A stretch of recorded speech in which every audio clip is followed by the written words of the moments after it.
Welcome to the Roundtable Pro Blood. Wrestling Podcast. Yes, it is. I am Sunday Sinner. That is Chemical Julian, whichever way I got to point to. This guy over here. Get him. One half of the Johnson brothers.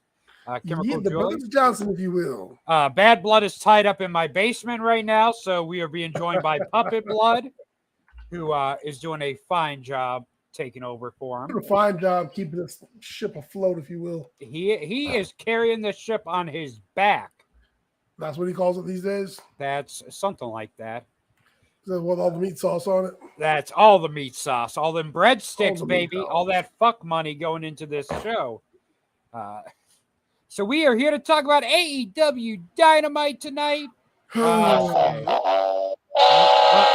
He just climaxed. We are here to talk about AEW Dynamite tonight. And all the shenanigans that it was. All the shenanigans. We are on the road to blood and guts, Julian. Oh, yeah. Not war games, because that's copywritten. No. I was going to say, so what's the special rules for blood and guts? It's similar, but not the same to war games due to copyright reasons. But Jerry McDevitt is retiring, so fuck copyrights. Do what you want now. WWE lost their lawyer. So, AEW Dynamite kicks off with a bunch of video packages and interviews and recaps and whatnot. But the first match that we start off with, they're moving forward with this blind eliminator tag team tournament. Why? What's the steps for winning this, by the way? Tag title shot. Oh, okay. So this whole tournament, obviously, if you can't tell by now, it's the Can They Coexist tournament. Yeah, this whole tournament is to get to Adam Cole versus MJF. That's what this entire tournament's being used for. I mean, spoiler alert. Yeah, so we had a couple of these matches tonight, and the first one that we had was oh no, worst of enemies, Swerve in our glory. And Keith Lee, our tag team partners, because remember that Swerve Strickland put Keith Lee through a cinder block. Yeah.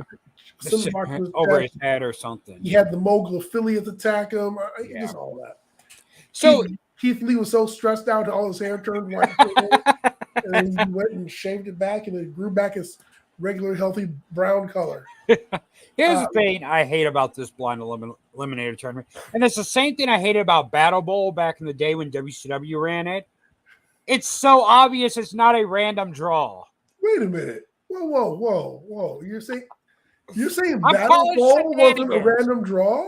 I mean, we just happen to have the Road Warriors on opposite teams against each other. And are you next going to tell me that the Royal Rumble is predetermined?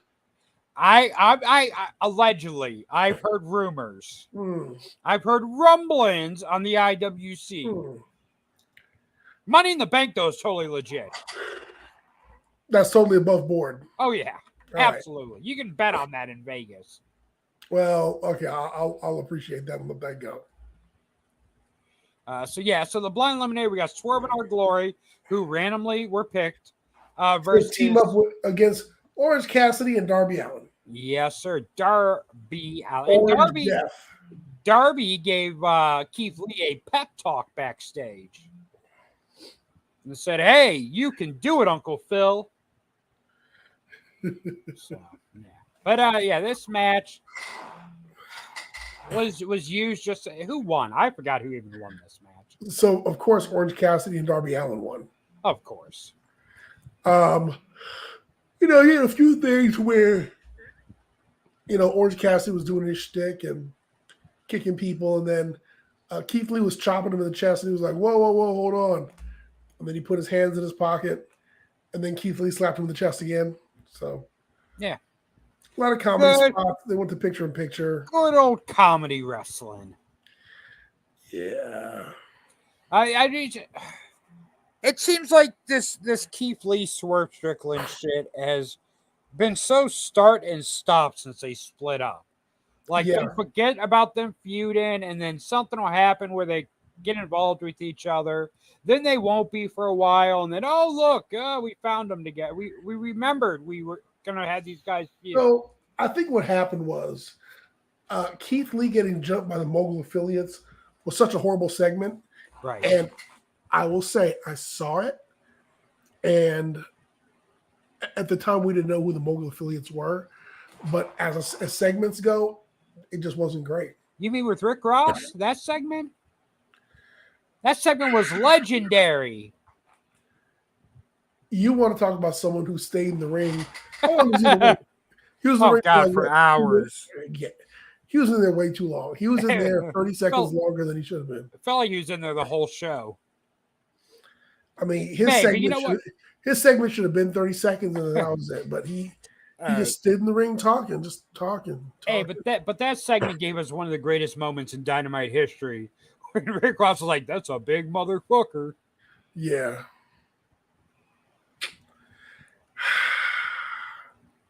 Sorry, you can't recreate the No Limit Soldier angle.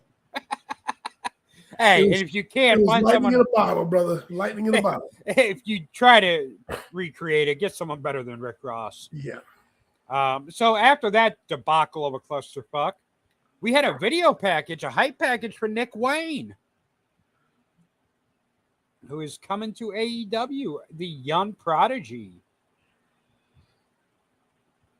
You don't care. He's the next Jungle Boy, Julian. Oh, God. There's going to be two of them? There's going to be two. They may even team Jungle Wayne. Why? They already got Griff Garrison. What happened to him? Is he still employed? Jungle Boy's got him strapped up in the basement somewhere. I don't know. He's stealing all his energy. Where's Brian Pillman Jr.? He's part of the new Four Horsemen that they started and then did nothing with. Him and Brock Anderson. They started where? I think they started. Well, they teased it on Rampage with Arn talking to him and Brock, and then they did some stuff on Dark, and then Arn Anderson's like, "Forget you guys. I'm going to manage Wardlow. He has actual potential." I mean, you know what? Brock has potential. I mean, he looks just like his dad. He's not bad in the ring. He's green. Yes. Brian Pillman, on the other hand, he just likes to float by on his name, and he feels like that's enough to get him by. Well, float on, brother. Float on, Brian Pillman Jr. So after the whole Nick Wayne thing, oh fuck, Bruce Wayne. So this dentist breaks in my house, and he throws me in a chair and straps me down. He pries my mouth open, and he gets a pair of pliers, and he just yanks. Was his name Isaac? And here's the Jungle Boy segment. Oh, I thought it was Isaac Yankum. Not Isaac Yankum. So, what's it, Blue Cane? A limo pulls up, and they're supposed to be doing an interview with Jungle Boy, and Jungle Boy's like looking around side to side like he's scared. Jungle Man. And eventually, he does get jumped by Hook, and Hook beats him upside the car. First of all, didn't you see that post I shared? Jungle Boy's the next Ric Flair. Shut the fuck up. Hey, that's what happened to Brock and Brian. They've been training with Jungle Boy because he's the next Ric Flair. Sure. That's your new horseman right there. He's putting his whole Blonde Bombers Brigade behind him. Exactly. So anyway, I guess MJF is going to challenge Hook for that imaginary title that he carries around. Wait, MJF's going to challenge him for it, or Jungle Boy? Jungle Boy. Look, you said MJF. You're getting on the Jungle Boy train. You're like, he is such a convincing heel. It's just so hard for me got to say him his confused name. with MJF. Don't lie. You consider Jungle Boy on the same level as MJF. The truth finally comes out, Julian. JJP. Jungle Jack Perry. The truth comes out. You consider him on the same level as MJF. You know what? Again, if he called himself Malibu Jack Perry and came down and he stole what's his name's gimmick? Gorgeous. Oh, Tyler Breeze. Yeah, steal Tyler Breeze's gimmick. Julian, is that a Jungle Boy shirt you're wearing today? Absolutely not. Oh, absolutely like not. I'm wearing a Taz shirt because he's the only one allowed to have an orange shirt. Oh. Hey, Taz legit gets pissed off if anyone else wears orange. Did you hear him at Forbidden Door when CM Punk's opponent came out in orange? And Taz was like, apparently he didn't get the memo. Hey, Taz legit gets pissed off about that. Nobody wears orange but me. Taz is like, orange is my fucking color. Because, he invented it or something. So, next we have just this ridiculously long video segment of MJF and Michael Cole. MJF. Michael Cole, baby. MJF and Adam Cole working out at the gym. Oh my God. And the funny thing is, I always think back to when Mankind did that Rock, This Is Your Life segment. Rock and Sock Connection. And how ungodly long that segment was. And they talked about how it was like one of the highest rated segments ever. Yep. And I was like, that shit dragged forever. Well, when The Rock did This Is Your Life with, who'd he do it with later? Coach? No, Rock gave someone else a This Is Your Life segment. John Cena, maybe? And it was just fucking horrible. Oh, yeah. So I remember what you're talking about. It's like sequels and remakes. Yeah. Wrestling, there's just some that you just can't do for wrestling. Hey, what are you talking about? The Midnight Express 2000 was over. Oh my God. That was the funny Midnight thing. Express. Was there a tag team ever with 2000 after the original name they got over? Techno Team 2000. I mean, if you called yourself anything 2000, right? Our new Rockers. The New Rockers, yeah. The New Midnight Express. LOD 2000. Yeah, it didn't work. We need. I'm sure someone's already. The New Blackjacks stuff. It's just, it just doesn't work out. No, you can't rehash old stuff. And and the funny thing is, and I said this before on one of our previous podcasts. Unfortunately, when Vince threw together Road Dogg and Billy Gunn, it was one of those nonsense tag teams that actually worked out and got over. You get that sometimes. But then after that, like, they started doing a bunch of them just for no reason. Right. And they would do the whole, can they coexist? Because they're both going for the same title or something. And you're just like, fuck, this is not the team. These are not the guys.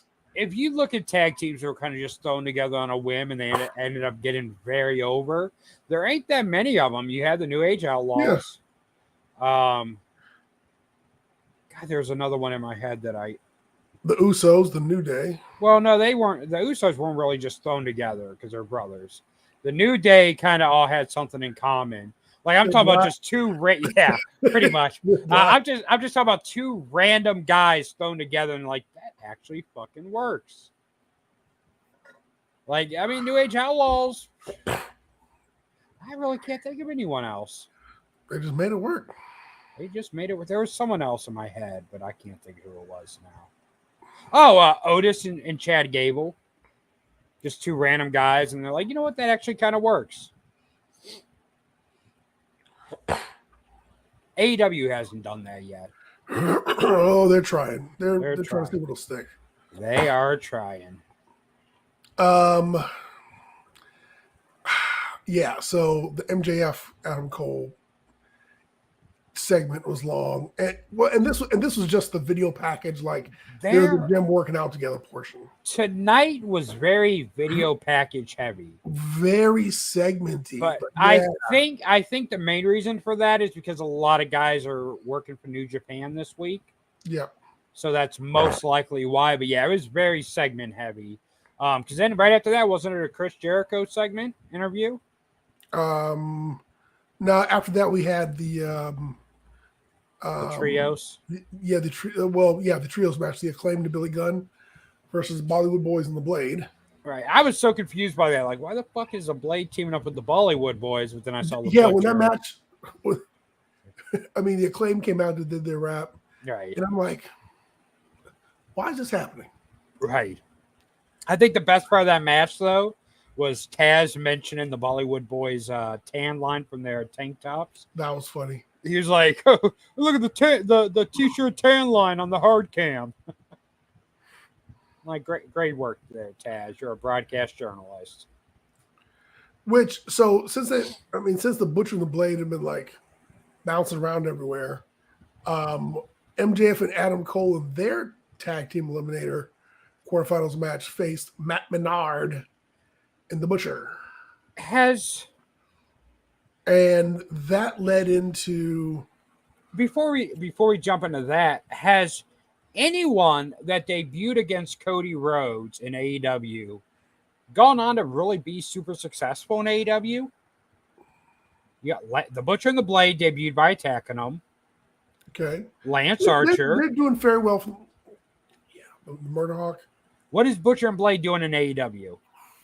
Besides being thrown in random their mid cards stables, you barely see them. They haven't done nothing of note. You know what? But they work consistently. They do, well, kind of, because you don't see them on TV that often. I want to say that one of them is on TV like every other week. I don't even think it's that much, because I can't remember the last time I saw Butcher and the Blade. Maybe the Battle Royal for the Orange Cassidy. Yeah, I don't think it was. I think it was like one or the other. It wasn't both of them. But I mean, but really, no one that has debuted by attacking Cody Rhodes in AEW has really gone on. That's attacking the cure for racism. I guess so. He can cure racism, but he can't cure mid-carderness. Correct.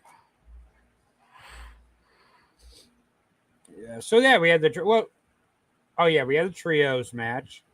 Wasn't the Jericho segment after the trios match? Yes. Okay. And Jericho, of course, we can't have blood and guts without Jericho being involved. Can't have blood and guts without Jericho. So, like I said last week and the week before, like when Jericho came out, I was getting this babyface vibe from him. Right. So he does this interview tonight, like, oh, I've been taking some losses. I need to reevaluate who I am and come back as a bigger, better, badder Chris Jericho and reinvigorate myself and all this, which is fine. I get it. But then, what's his name? Cyrus the Virus comes down. Don Callis.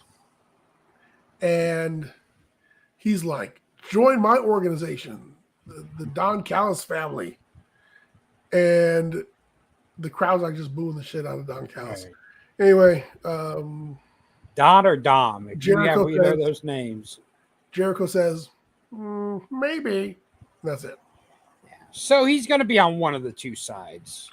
Yeah. I mean, I don't know. I guess I can see him teaming up with. It's a way of keeping Jericho relevant storylines. Right. I just. He's like, I need to stay relevant. I need to stay in the forefront. I think it's. I'm gonna be. I think it's time for Jericho to fall into the background. He said, "This is where I'm gonna be." So here's the thing: could it possibly be Jericho with the Elite and the BCC? Now, I think this would be dumb, and it would be a horrible way. It would be dumb. But it sounds like Tony Khan booking, because I think this would be ruin a perfectly good opportunity on free TV. But do you have CM Punk with the BCC versus the Elite with Jericho? I mean, I think it would be dumb to do that on free TV, because that's a money match, CM Punk with the Elite in some way, shape, or form.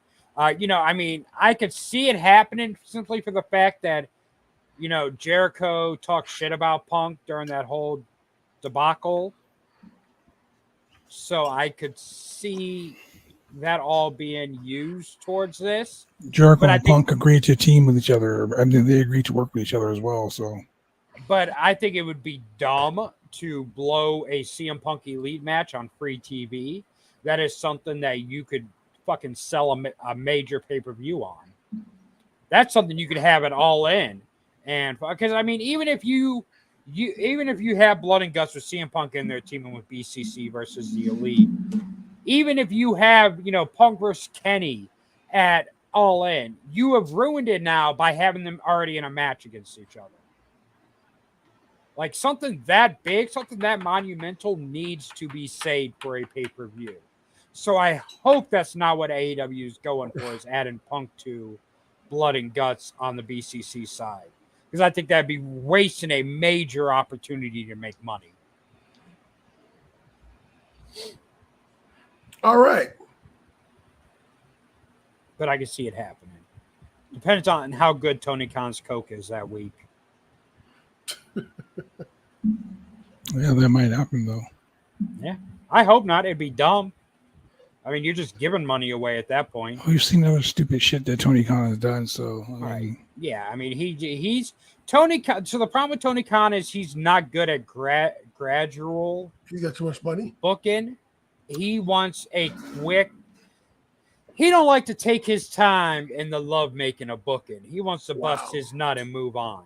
So, I usually wouldn't agree with Sinner when he says something like that, but I'm going to agree with him for the simple fact that I think Tony Khan wants the big marquee matches, and he wants to book the marquee matches. He wants to have all these dream matches, all these, matches that the wrestling stands would be like, oh, there's no rhyme or reason behind it. I don't understand why they're doing it. It's stupid. Why are they going to do that? It's dumb.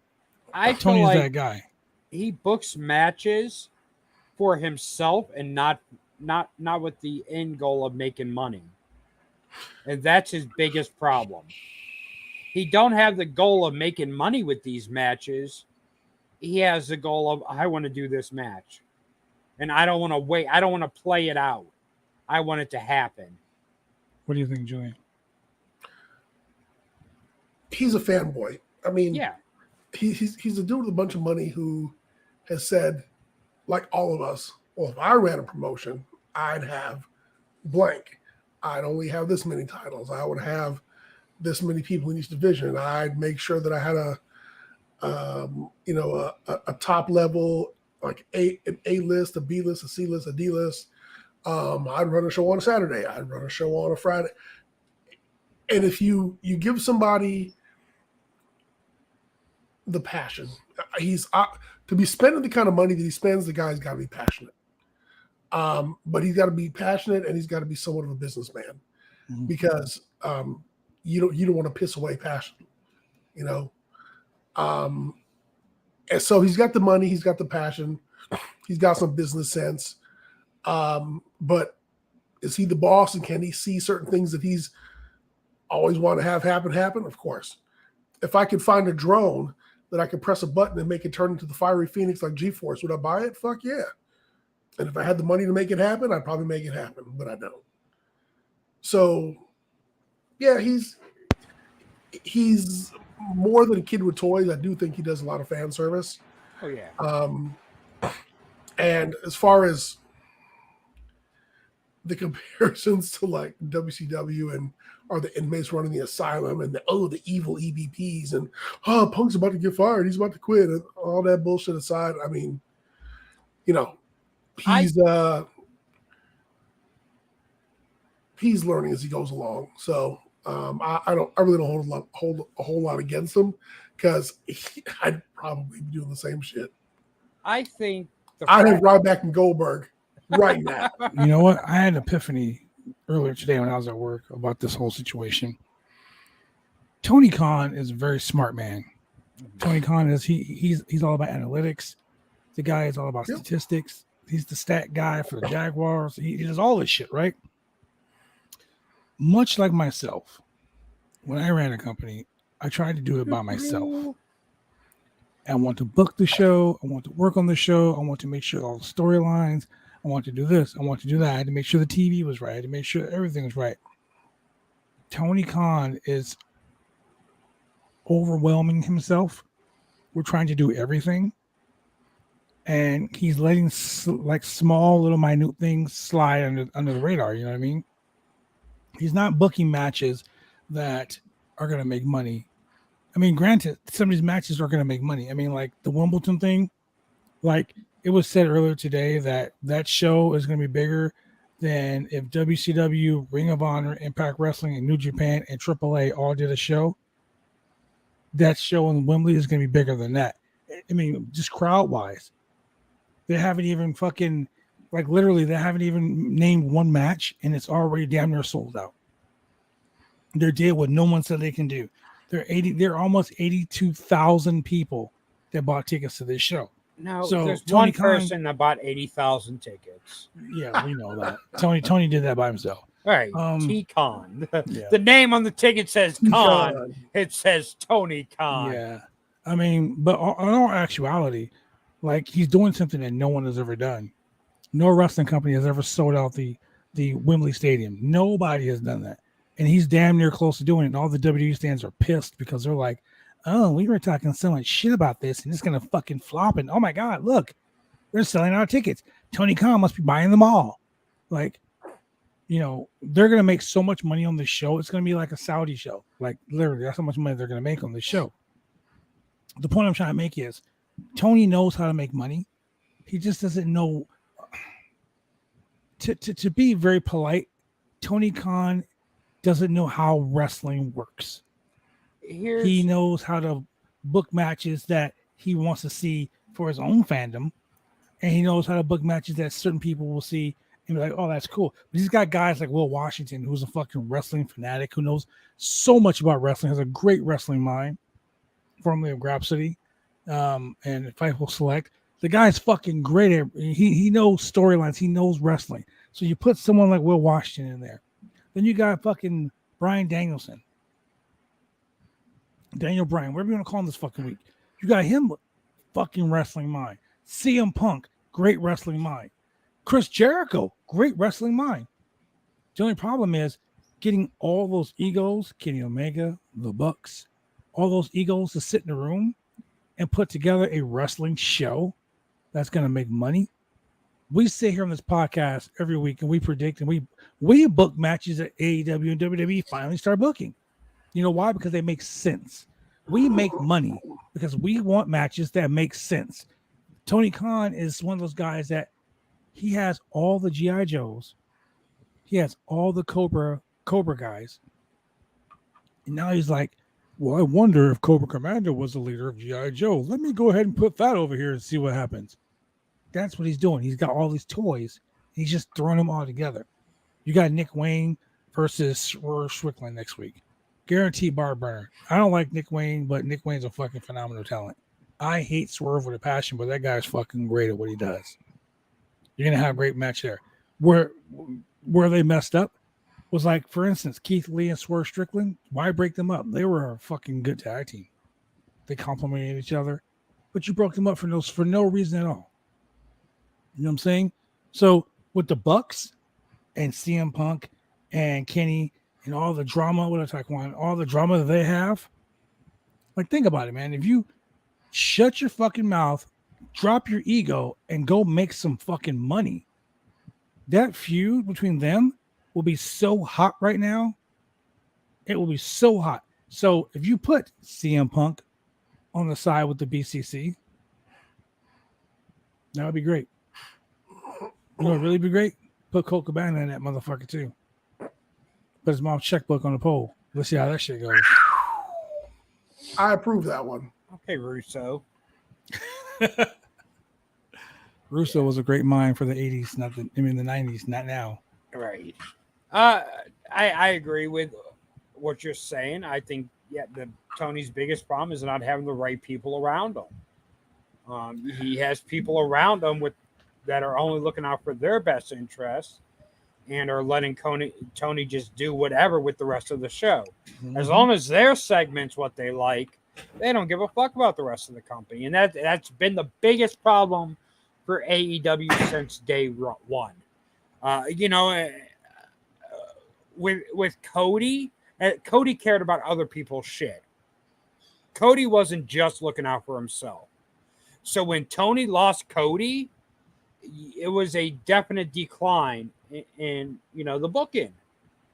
If you notice, back when Cody was there, everyone had a storyline that made sense. Yep.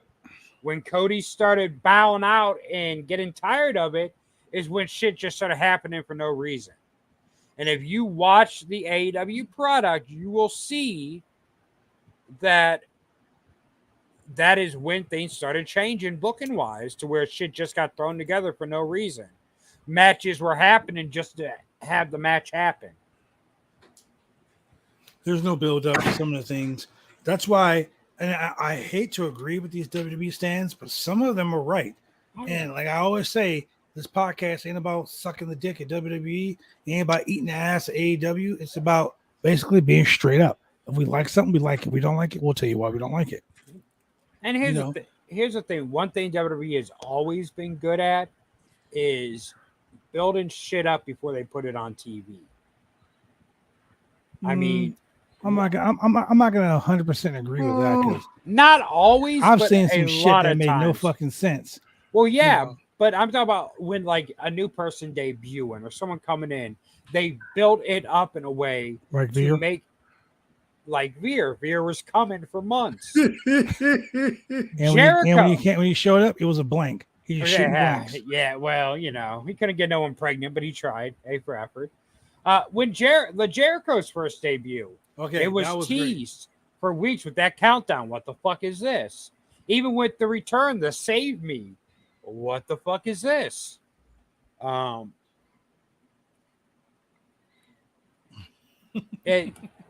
with the 80s or the 80s, the going out on the job with Dusty Rose, baby, as he delivers pizza. So let's talk about that. The 80s was a whole different fucking.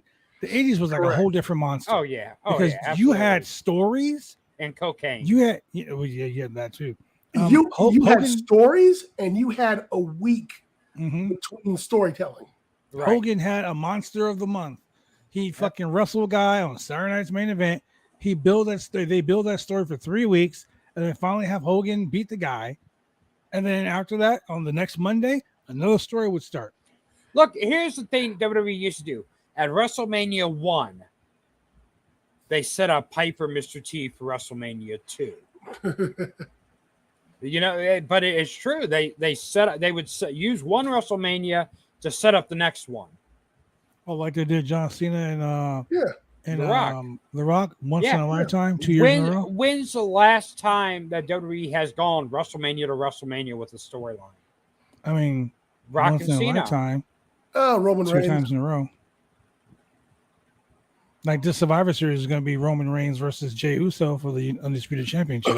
And that's long running right there. Okay, so the story with the bloodline, building the bloodline, making them dominant, destroying them from the inside out. That's a good story. That is a great story. Absolutely. The only problem that I have with that is that was the only story. Right. And now they're trying. Has a bunch of stories, right?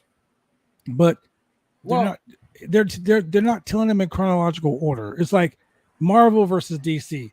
The Avengers saga, that shit was starting with Captain America, going all the way down to Black Panther, going to fucking Winter Soldier, like it was a continuous story that built up to the final culmination.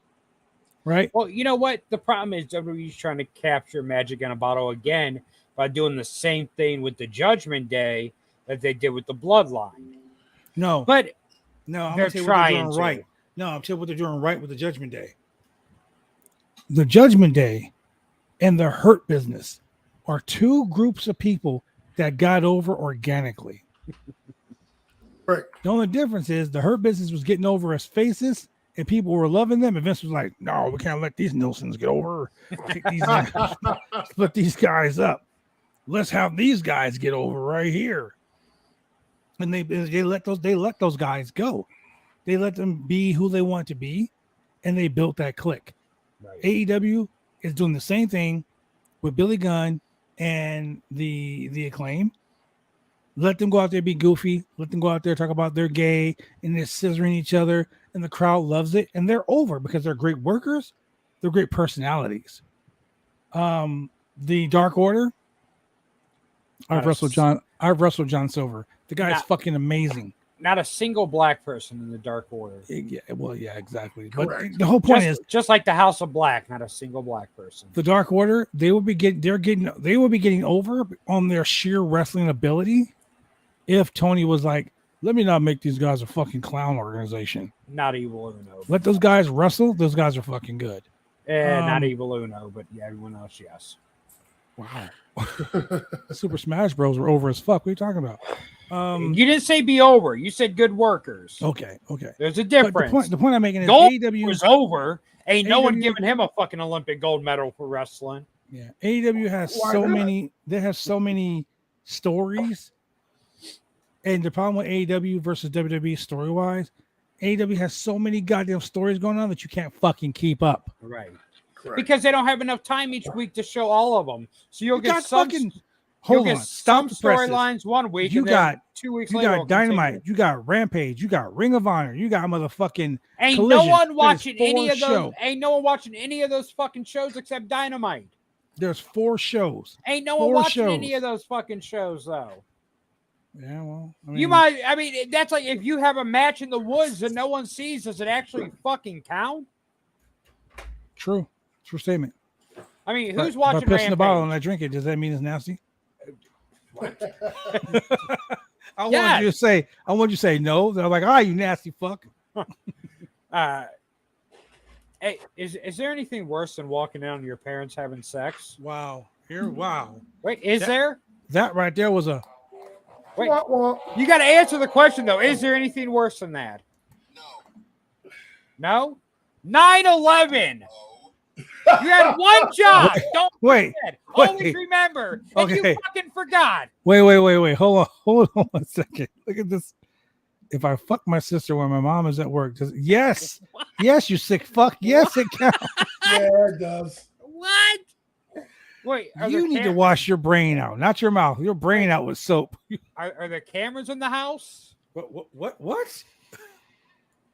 Hey, hey. Don't help. Don't help, Senator. Don't help. DM me the videos. Wow. Those are his comments. His comments alone. Did you not reflect those on Roundtable Pro Wrestling Podcast Network? Damn. If the Island Boys had sex tomorrow on their OnlyFans, I'm subscribing. It's the Island Boys. Yes, I'm subscribing. Yes.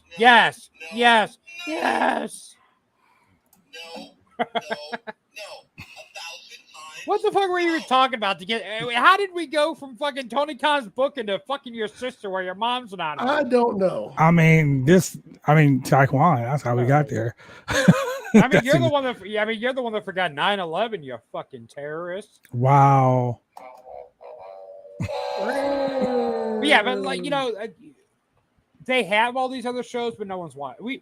Look how far Collision's already dropped in ratings. They're doing Rampage numbers now, just about. They're on a Friday. Okay, so here's the situation.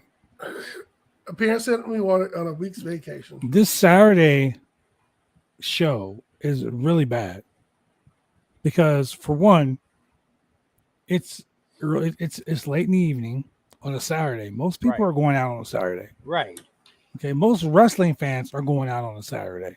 Okay. Wrestling fans are not virgins anymore, Tony. They get laid now. Okay. True. Even the ones living in their mom's basement, they get laid. They get laid. Fucking lotion too. I mean, fuck. Yeah. Pocket pussies are a thing. Wow. Saturday. Wow.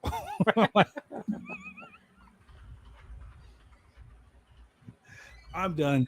You can get a fleshlight for $5.99 on Wow. Amazon. So they got honestly, things to do Saturday nights. Tell me more. The point. I'll send you a link.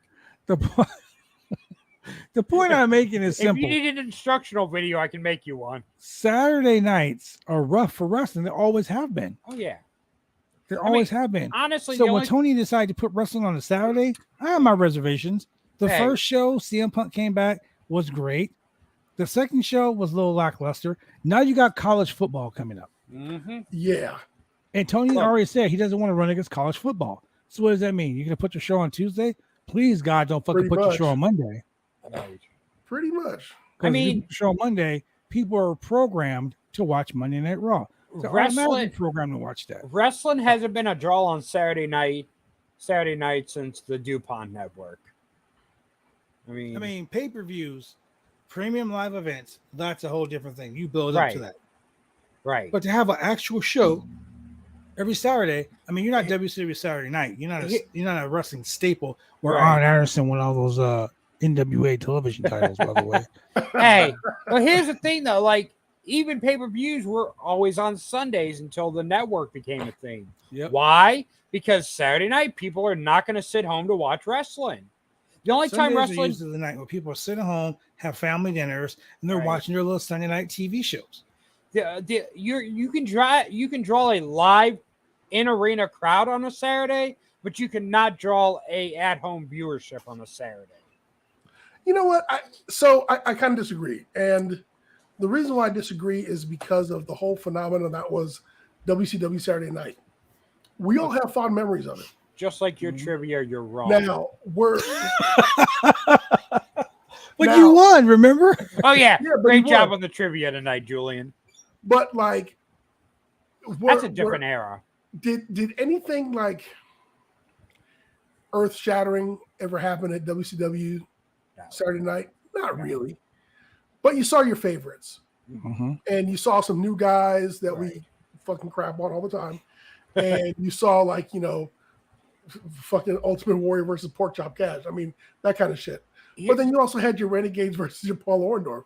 Well, I mean, what I'm saying is WCW Saturday night was, like, if you listen to Eric Bischoff's podcast, Turner loved wrestling, number one. And number two, he knew that some people would watch wrestling, so he wanted to funnel eyes into the next thing that came on the show, on the network. Right. And I mean, hell, that spot on Saturday night, as crappy as it really is. 605 Live? A lot of people, I mean, you remember back in the day, people put in infomercials during the day in spots. Oh, yeah. Oh, yeah. Fucking Slap Chop dude, the ShamWow guy. They put in full-on infomercials in place of TV for those dead-ass spots. But for some reason, WCW Saturday Night holds, like, a really fond place in a lot of people's hearts. And that's where they saw a lot of wrestlers, quote unquote, for free, because some people couldn't afford cable and some people just had, like, the quacks come in and that just happened to be one of the channels on there. So is Tony Khan, would Tony Khan ever say, I would take Collision head to head with Raw any day? No, he ain't, not on a fucking Saturday. No. Because Vince would be like, wait, you want me to put Raw on a Saturday? And how would Collision fare against Raw on Monday? One it being out of its usual spot and thereby losing. So, I mean, it's doing what it's doing. I'm sure Turner is getting something out of it because it's filling in the whole Action Network and and all that stuff. And it's probably cheaper to produce than some of their other shows. Oh yeah, here's the thing. I mean, wrestling is cheap content for Turner. That's basically what it is. And I mean, if you talk about the glory days of Saturday night, but you got to think at that time there was only like, 20 cable channels altogether. Yeah. So you didn't have competition. That, and back then people weren't going out on Saturday nights like they do now. And if they did, it was, 6:05 was an early enough time to where you can watch your hour of wrestling and still go out at night. Go out there. Now that's another thing. That right there, you just hit the nail on the head too. Because WCW Saturday Night came on at 6:05, 3:05 here in fucking on the West Coast, And I was ready. I fucking was right in front of my TV watching WCW Saturday night. Right. All because of the big Arn Anderson mark. But and it's for WCW and it's TV for titles. WCW television titles, yeah. All 4 of them. But the point I'm trying to make about that is 6:05 p.m. on a Saturday night in like Atlanta or something like that. Parties in Atlanta will start to 10, 11, 12 o'clock at night. Motherfuckers go out late at night. Hey, California people go out late at night. So that's perfect. Now you're putting a show on at 5 p.m. on a Saturday night, 8 p.m. Eastern time. Eastern time, 8 p.m. Motherfuckers are already going out. right. Okay, Are 5 getting p.m. ready. here. 5 p.m. here on a Saturday. Middle of the day. It's the middle of the day for us. We're cool. So you Right. can't live on the West Coast fans alone. Correct. Here's the thing, and this is funny, but it's serious. WCW Saturday Night was live from Atlanta every week. Mm-hmm. Who does the most Superstation, partying? TBS. Who does the most partying in Atlanta at that time? The wrestlers. Mm-hmm. So everyone knew, hey, weren't no parties jumping off till Saturday night was over anyways. Then the wrestlers hit the town. So Turner back then were happy with just getting that Southern audience. Because that Southern audience was a big part of what made the Turner Network. I mean, for the longest time, it catered just to the Southern audience. Mm-hmm. You had, if it wasn't wrestling, it was Beverly Hillbilly reruns. Yep. And that was all that was on the Superstation. Yeah. Or Andy Griffith show. Or Andy Griffith. Yep. So, they catered to that Southern market. So they were happy with just getting that Southern demographic. Because I guarantee you, if there was 100 people in Atlanta watching TV on a Saturday night at 6:05, 85 of them were watching Saturday night. Yeah. Captain Planet 2. He's a hero. He's going to take pollution down to 0. Anyway, so Saturday night is going to be bad because college football is coming back. Tony Khan's already said he doesn't want to go because college football. XFL. Our podcast draws more numbers than XFL, so let's worry about that. The American Football League. You got so much competition. Yeah. So even WWE is like U.S. Football League. Yeah. Even WWE is like that Westminster Kennel Club. We got to fucking preempt the fucking Raw for that. Yeah. So there's stuff that draws. If USA got a contract for Monday Night Football, what do you think would happen to Raw? Booted. Y'all draw more than WNBA too. Hey, we're gonna have to. Oh Jesus, that is sexist. Hey, one of my good friends plays in the WNBA, and we've never been to Russian prison camps that we know of. Wow, that is correct. I don't smoke weed on planes, so I can't go to Russian prison. Anyway, this AEW was actually pretty lackluster. Oh yeah, too many. It was a lot of video packages. It was the best thing for me on this whole fucking show, like all bullshit aside, was Maxwell, Jacob Freeman, and fucking Adam Cole. Even their segment in the gym went a little long. The gym segment went long, but the tag team match where he got Adam Cole to actually cheat. Oh yeah, that was great. And then the whole birthday celebration. Hey, much too. I love the one part about the gym segment. I loved it was when Adam Cole's like, "Stop making fun of the fat guy." Hold on. Can you stop doing the Jeff Jarrett laugh? Ain't I great? Ain't I great? Listen here, Julian. Chemical Julian, if that is your real name. I was sitting there and I said to myself, I'm part of Reven's Nest. I'm part of Reven's Nest. That's REVVENN. Reven. Fuck, I lost track of what I was going to say. No, during the gym segment, the one part I did like, though, it was like MJF was making fun of the fat guy who is indie wrestler Puff, for those that don't know. Puff? Puff. Yeah. He has a great Twitch channel. Free plug. Now they both turned and said, "You know what's better than that? Tony Schiavone." Yeah, I love that. How that's the one thing they can come together on is making fun of Tony Schiavone. But you know what? I do like they've been playing it up on Adam Cole's Twitch channel, which I thought was great. Have you seen that? Yeah. Where he's like, "Thanks, Max, for subscribing for 4 months in a row." And he's like, "I think we should get matching gear."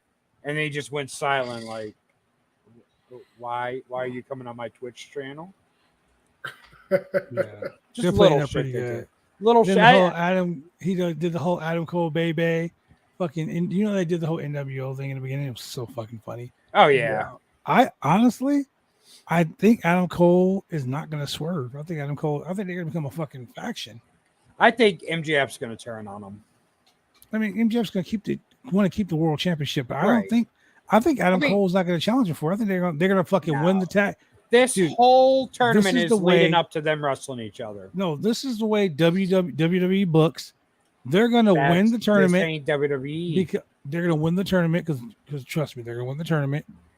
And they're going to fucking challenge for the world tag team titles. And they're going to win the world tag team titles. No, MJF's going to turn on Adam Cole in the tag title match. No, they're going to win the belts. I'm telling you, 2-man power trip. I see it coming a mile away.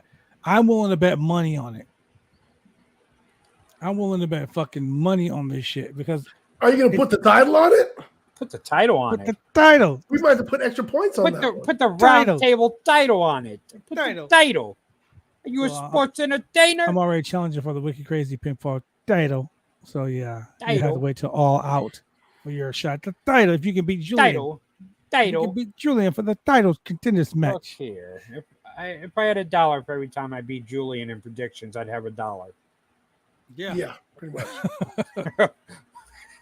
But every time Julian fucked up the trivia, you have $7. So, first of all, there was an impeccable trivia, Julian. Of course. It was top notch. That trivia impeccable. You just got to learn how to read the questions right. Yeah, Here's the thing. You just got to know what he means, not what he says. If that trivia is not on the Twitch channel or the Twitter channel, does it really exist? Yes. Did it really happen?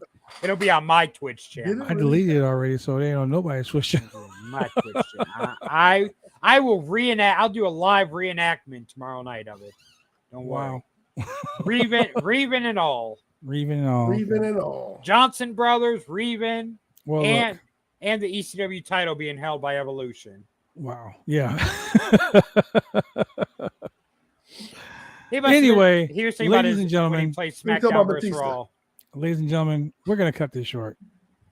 For all you who watched this earlier today, remember on Friday, we're coming back. We're going to talk about. Hey, is Ryback going to jail? Ooh, is Ryback? I gotta hit him up and get him back. We need to talk about that. I mean, that's a whole different subject. Okay, so is the guy Chase? Is the guy Chase from? No. So they're two separate people. Okay.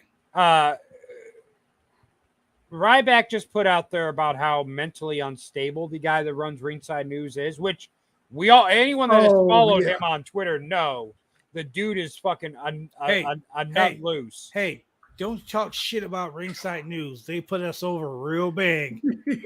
And we got 10 extra followers tonight. In case you didn't know, we have 451 followers tonight. I'll tell you something after the show. I gotta tell you something good. We talk about that show later. No. I'm talking about something else. I gotta tell you after the show about Ryback. But we got to get him back on to talk about all this. Yes, please. So the guy said, "Oh, Ryback's going to jail because he doxed me because he posted a picture of the guy and put his name on there, which the guy already has his own Twitter account with his name on there and his picture. So what did Ryback dox? Nothing. He used public information because he got your mugshot. Like there's no dox. Nothing. He didn't give your address or anything. He didn't give what about the Ryback? What about Ryback? Employing sex workers or some shit like what? I haven't seen that. What? Where was that? The whole thing on dude, go back and read the Twitter thread. That shit was so I spent like 2 hours just going through that shit. Like, what in the actual fuck is going on? Oh my god. I was about to call you, Jay, like, bro, get right back so we can fucking have another interview. Yeah, right. Feed me more of this. Here's one of their headlines. Ryback doxes his stalker. Oh, that's what he's talking about for doxing. Because he did, the guy that's been stalking him, he gave his full fucking name, address, and everything on Twitter. Yep. That I thought he was talking about public information. Yeah. I mean, you know what? I'll say this about Ryback. He about his shit.